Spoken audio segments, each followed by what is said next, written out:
কমিশনের কাজে খুশি নয় রাজ্য বিজেপি। রাজ্যে জ্ঞানেশ কুমার থাকুন বলে দাবি শ্রমিক ভট্টাচার্যের।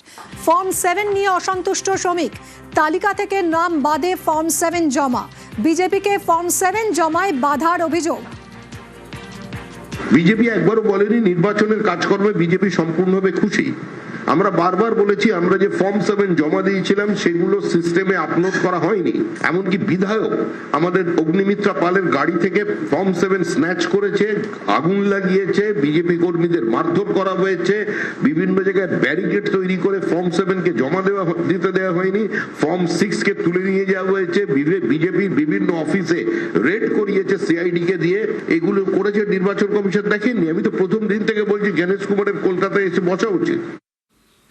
আমরা এই মুহূর্তে যোগাযোগ করেছি তৃণমূল মুখপাত্র দেবাংশু ভট্টাচার্যের সঙ্গে। দেবাংশু, আপনি শুনলেন শ্রমিক ভট্টাচার্য কি বলছেন। ফর্ম 7 নিয়ে অসন্তুষ্ট বিজেপি এবং তালিকা থেকে নাম বাদে ফর্ম 7 জমা দেওয়া হচ্ছে বলে অভিযোগ করছেন। না, এই ধরনের নাটকগুলো করার কারণ হচ্ছে নির্বাচন কমিশনের গায়ে যেভাবে সম্পূর্ণ দালাল বলে একটা তকমা লেগে গেছে, এবং এটা শুধু তকমা লাগা নয়, এটা বাস্তবে পর্যবসিত হয়েছে। সাধারণ মানুষ এটা বিশ্বাস করেন আজকে যে নির্বাচন কমিশন বিজেপিরই একটা শাখা সংগঠন। সেই জায়গা থেকে নির্বাচন কমিশনকে কিছু রেহাই দিতে এটা একটা ড্যামেজ কন্ট্রোল প্ল্যান, যে আমরা বিজেপি হয়ে যদি একটু নির্বাচন কমিশনকে গালাগাল করি তাহলে মানুষকে বোঝানো যাবে যে দেখো তৃণমূল গালাগাল শুধু করছে না, আমরাও করছি, তাহলে নির্বাচন কমিশন শুধু তৃণমূলের ক্ষতি করছে না, আমাদেরও করছে, ফলে এটা নিরপেক্ষ। এই ধরনের একটা নাটক, এই নাটকের বাইরে এটা আর কিচ্ছু না। আপনি একটু সঙ্গে থাকুন দেবাংশু। মতুয়াদের নাম বাদে তৃণমূলকে তোপ শ্রমিক ভট্টাচার্যের। বিএলওদের দিয়ে নাম বাদের অভিযোগ তৃণমূলের বিরুদ্ধে। যেখানে বিজেপির লিড সেখানেই নাম বাদের অভিযোগ শ্রমিকের। শুনুন। তৃণমূল তাদের প্রশাসনকে কাজে লাগিয়ে বিএলওর উপরে চাপ সৃষ্টি করে পরিকল্পিতভাবে মতুয়া, নমশূদ্র, রাজবংশী যে যে এলাকায় বিজেপি লিড পায় তাদের নাম বাদ দিয়েছে, সমাজে কিছু প্রতিষ্ঠিত ব্যক্তির নাম বাদ দিয়েছে, এবং এক্ষেত্রে তৃণমূল কিছুটা হলেও সফল।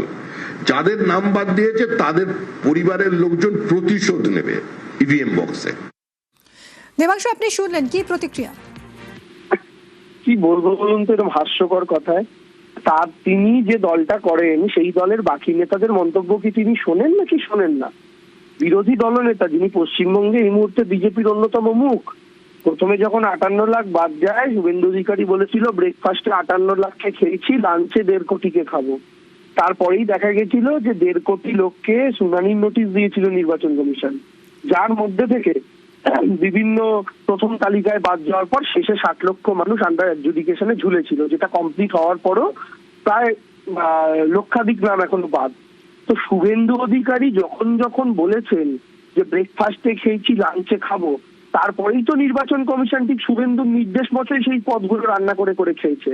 শুরু থেকে তো তৃণমূল বলছিল যে এই এসআইআর হলে সবচেয়ে বেশি বিপদে পড়বে মতুয়ারা, এই এসআইআর হলে সবচেয়ে বেশি বিপদে পড়বে সাধারণ মানুষ, গরিব মানুষ, যাদের কাগজপত্রের সমস্যা রয়েছে, যারা বন্যায় ঝড়ে জলে তাদের ঘর ভেঙে যায়, ঘর ভেসে যায়। তখন কি বলেছিল বিজেপির লোকেরা? কিচ্ছু হবে না, মানুষকে ভয় দেখাতে চাইতো তৃণমূল কংগ্রেস, তারা তো বলেছিল।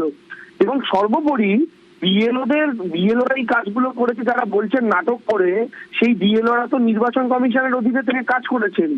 সেই বিএলওরা তো নির্বাচন কমিশনের যে অধীনে কাজ করেছেন তাকে আবার নির্দেশ দিয়েছে ভারতীয় জনতা পার্টি। এবং সর্বোপরি যখন মতুয়াদের নাম বাদ যাচ্ছিল তখন বিজেপির নেতারা কি বলছিল যে একজনও হিন্দুর নাম বাদ যাবে না এসআইআরে, সব হিন্দুদের নাম উঠবে।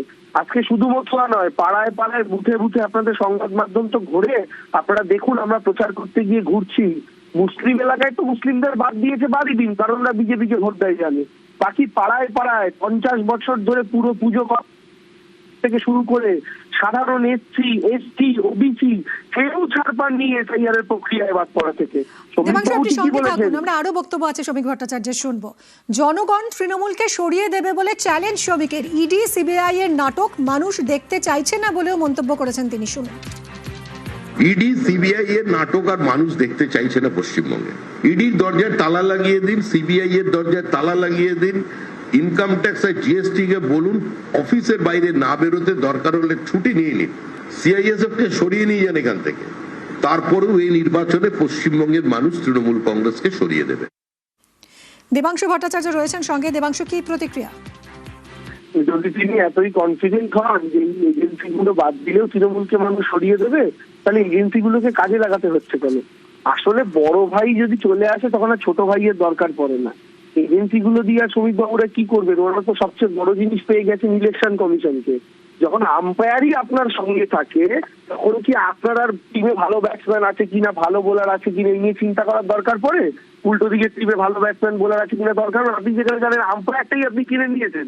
এই জন্য তো শ্রমিক বাবুদের কনফিডেন্স। কিন্তু তারপরেও ইডিএসকে দেবাশিস কুমার থেকে শুরু করে সুজিত বসু তৃণমূলের নেতাদের, এদিকে পূর্ব মেদিনীপুরের সমস্ত জায়গায় তৃণমূলের নেতাদের কাউকে এনআইএ নোটিশ, কাউকে ইডির নোটিশ, জিজ্ঞাসাবাদ, এগুলো ইলেকশনের সময় করছে কেন? আইতাকের কর্ণধার কি ইলেকশনের আগে অ্যারেস্ট করলো কেন? কেজরিওয়ালকে দিল্লির ভোটের আগে অ্যারেস্ট করেছিল কেন? হেমন্ত সোরেনকে ঝাড়খণ্ডের ভোটের আগে অ্যারেস্ট করেছিল কেন? এটা তো প্রত্যেকে বেরিয়ে গেছে। ভোটে অনেক এডিসি দিয়ে ধন্যবাদ। সক্রিয় অনেক হয়। ধন্যবাদ।